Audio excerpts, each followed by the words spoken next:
ഇതാണ് Chinese Jasmine, ചൈനക്കാരുടെ മുല്ലപ്പൂ. അതിമനോഹരമാണ് കാണാൻ, നിറച്ചു പൂക്കും,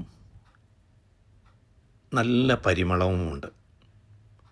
നമ്മുടെ മുല്ലപ്പൂ പോലെ തന്നെ. ഒരു പക്ഷേ ഒരു പൊടിക്ക് അതിനേക്കാൾ കൂടുതൽ പരിമളമുണ്ടോ, പൂക്കളുണ്ടാവുമോ എന്നെനിക്കൊരു സംശയമുണ്ട്. പിന്നെ ഇവിടെ കാലാവസ്ഥയൊക്കെ മാറി തുടങ്ങി. തണുപ്പിൻ്റെ പിടിയിൽ നിന്നും കാലാവസ്ഥ പെട്ടെന്ന് മാറി ഇപ്പം നമ്മുടെ സ്പ്രിങ്ങിലേക്ക് വന്നു. ഇനി വസന്തകാലത്തിൻ്റെ പൂക്കാലത്തിൻ്റെ പരിമളത്തിൻ്റെ ഋതുഭേദങ്ങളിലേക്കാണ് നമ്മൾ കടന്നു പോകുന്നത്.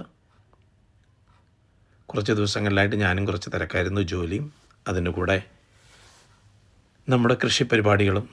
അപ്പോൾ പന്തലിടുന്നത് മുതൽ പയറ്, വെണ്ട, കുറച്ച് കാച്ചിലേക്ക് ഒഴിച്ചു വെച്ചു, കുറച്ച് ചേമ്പ്, അതിൻ്റെ ഇടയിൽ ഗാർഡനിങ്, പൂക്കൾ, മൊത്തത്തിൽ ജഗപുക എന്ന് വേണമെങ്കിൽ പറയാം.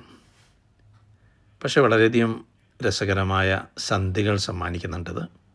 വീണ്ടും കാണാം. Thank you.